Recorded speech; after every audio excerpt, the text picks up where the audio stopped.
Епидемија на голема кашлица да се прогласи на територијата на град Скопје, предлага Комисијата за заразни болести. Со оглед на последните бројки, 18 потврдени случаи со голема кашлица, од кои 14 во Скопје, и имајќи предвид дека во изминатите денови овој број расте. Комисијата предлага во градинките да се примаат само целосно вакцинирани деца до траење на епидемијата. Се одлучивме да предложиме да препорачаме прогласување на епидемија за град Скопје.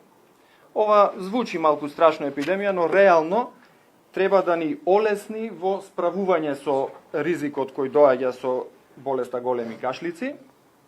Во таа насока моментално го подготвуваме, односно очекуваме да излезе подготвено упатство за постапување во услови на епидемија од страна на Институтот за јавно здравје. Исто така препорачуваме забрана за прием на деца невакцинирани за пертусис во градинки и очекуваме овие мерки да го поттикнат интересот за вакцинација, бидејќи фокусот е на заштита на најмалите, бидејќи оваа болест може да биде практично најтешка болест за најмалите.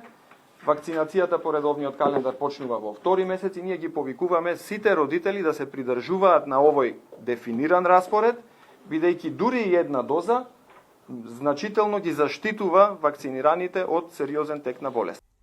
Петличковски појасни дека ова се препораки на Комисијата за заштита од заразни болести, дека ќе се достават до Министерството за здравство, а потоа владата треба да ја донесе мерката, што значи дека, на пример, децата кои не се вакцинирани нема од утре да престанат да се примаат во градинките.